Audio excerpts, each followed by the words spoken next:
પ્રણામ મારા ભાઈઓ બહેનો.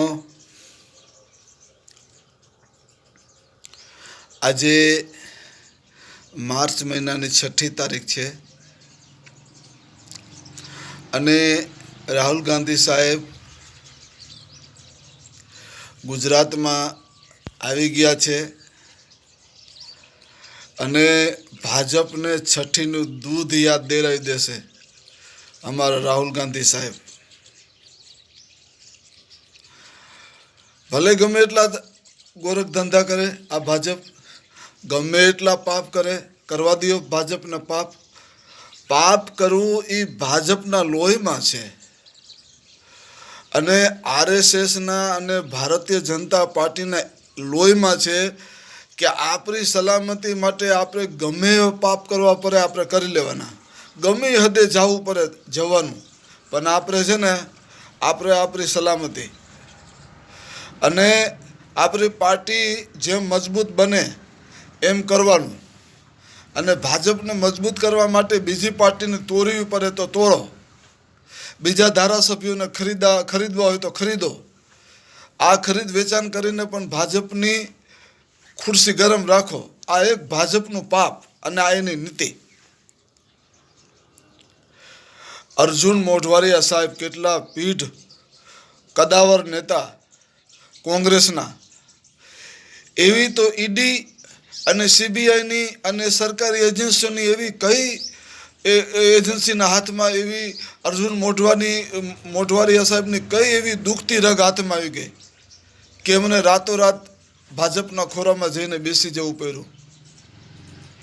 અને અમરીશ ડેર સાહેબ કોંગ્રેસના સારામાં સારા નેતા, બરોબર, એની વાહે પણ આ બધા કાબર ચિત્રાઓ પડી ગયા હતા છેલ્લા 2 વર્ષથી કે આને લેવા છે. એ અમરીશ ડેર સાહેબ, તમારા માટે તો અમે ખુરશી ઉપર તમારો રૂમાલ મૂકીને તમારી ખુરશી અનામત રાખી છે, ગમે ત્યારે આવીને બેસી જાઓ. અને સામ દામ દંડ બધી નીતિઓ અજમાવીને અને છેલ્લે તો આ ગુજરાતના પ્રદેશ પ્રમુખ પાટીલ સાહેબ એ એમના ઘરે જી આવ્યા. બોલો, અમરીશ ડેરના ઘરે. એવું બાનું કે અમરીશ ડેરની બાની ખબર કાઢવા, એમની અમરીશ ડેર સાહેબની બા છે માતોશ્રી, એ બીમાર હશે તો એવું પત્રકારોને કીધું કે હું તો અહીંયા અમરીશ ડેરના ઘરે એમની બાની ખબર અંતર પૂછવા જાઉં છું. બોલો, આ કાબર ચિત્રાઓ ત્યાં જઈને અમરીશ ડેરને સામ દામ દંડ બધી નીતિઓથી ડરાવ્યા હશે કે જો આમ નહીં કરો તો આમ થશે, ને આમ નહીં કરો તો આમ થશે, અને આમ કરશો તો આમ થશે. એવી ધમકીઓ, સામ દામ દંડ અને એવી આકરામાં આકરી ભી આપી દે ને, બરોબર, કે એની વાત. એક શક્તિસિંહ ગોહિલ ઉપર એમની કારી ફાવતી નથી.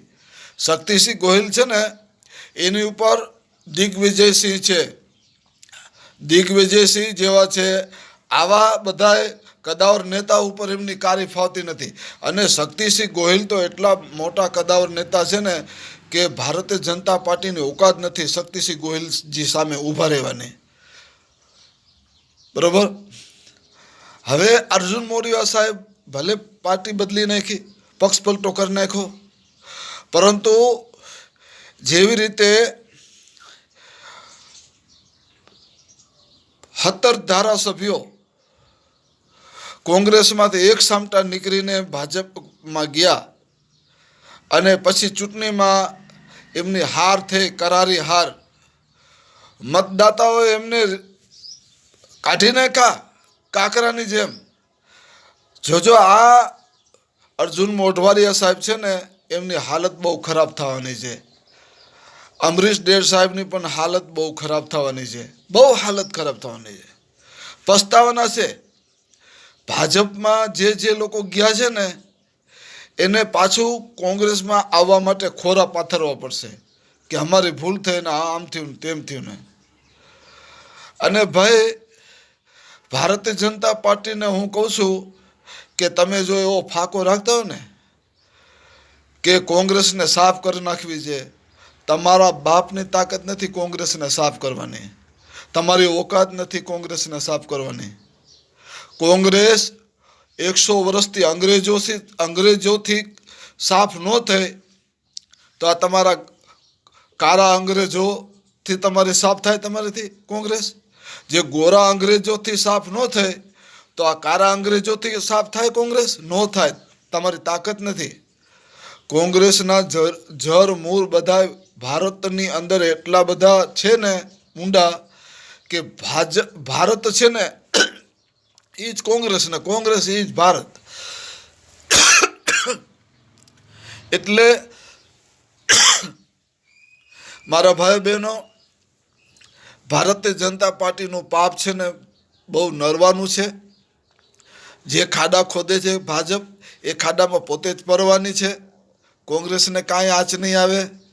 કોંગ્રેસ અખંડ છે અને ક્યારે ખંડિત થવાની નથી. અને કોંગ્રેસનો પાયો મજબૂત છે. 2024ની અંદર 2024ની લોકસભાની ચૂંટણીની અંદર આખા ભારતની અંદર કોંગ્રેસનો જ્વલંત વિજય થઈ રહ્યો છે. અને 2024માં રાહુલ ગાંધી સાહેબ નવા વડાપ્રધાન તરીકે શપથવિધિ લેતા આપણને જોવા મળશે. અને આવનાર 15મી ઓગસ્ટના રોજ હવે આ રાહુલ ગાંધી સાહેબ છે ને ઝંડો ફરકાવશે લાલ કિલ્લા ઉપર. આ મારી વાણી, આજની તારીખ, આ બધી યાદ રાખી લ્યો. અને વિરોધીઓને હું જરબાતોડ જવાબ આપું છું. અને કોંગ્રેસના કાર્યકર્તાઓના ખુશખબરી આપું છું. અને આ મારા વિડીયાથી કોંગ્રેસમાં એક લહેર આવી જશે અને નવું ઓક્સિજન આવી જશે. અને શક્તિસિંહ ગોહિલ સાહેબ, તમે જરાય નિરાશ થશોમાં, ઉદાસ થશોમાં. કોંગ્રેસનો જ્વલંત વિજય થઈ રહ્યો છે. કોંગ્રેસ આખા ભારતની અંદર આવી રહી છે. અને આ નરેન્દ્રભાઈ મોદી અને અમિતભાઈ શાહનું સ્થાન તિહાર જેલની અંદર તમે અનામત કરીને રાખો. તમે એ ઓયરા અમુક બધા રૂમ છે ને એ રૂમ તૈયાર કરો અત્યારે આ બે ડાઘાઓને અંદર પૂરવા માટે. અને તિહાર જેલના અધિકારીઓને કહું છું કે તમે તૈયારીમાં રહ્યો. આ બે ડાઘા આવે છે 2025માં તમારી તિહાર જેલમાં. એના પાછળ બીજા બધા આવશે ઘણા, ઈડી વાળાને, CBI વાળાને અને કેટલી સરકારી એજન્સીઓ વાળાને જે સરકારના ભાજપના ખોરામાં બેસીને જે પાપ કરી રહ્યા છે ને એ બધાનો વારો છે ઈડીમાં જવાનો, આ તિહાર જેલમાં જવાનો. ઈડી, બીડી, CID, IT બધા જે કાંઈ હોય સરકારી સંસ્થાઓ, આ બધાનો આ તાનાશાના રવારે તમે ચહેરા છો ને બધાનું સ્થાન તિહાર જેલમાં છે. અને જોજો તમારી સામે કેવા ખટલા ચાલશે. તમે થોડો ત્રાસ કર્યો છે પ્રજા ઉપર. આ અત્યાચાર તમને બધાને બહુ મોંઘો પડવાનો છે.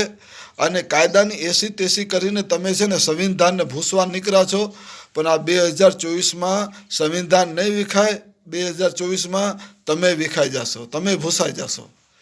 હું ગુજરાત જનતા સમર્થન પાર્ટીનો પ્રેસિડેન્ટ ગુલામ હુસૈન ઉમરભાઈ બલોચ મકરાણી. જય હિન્દ, જય ભારત.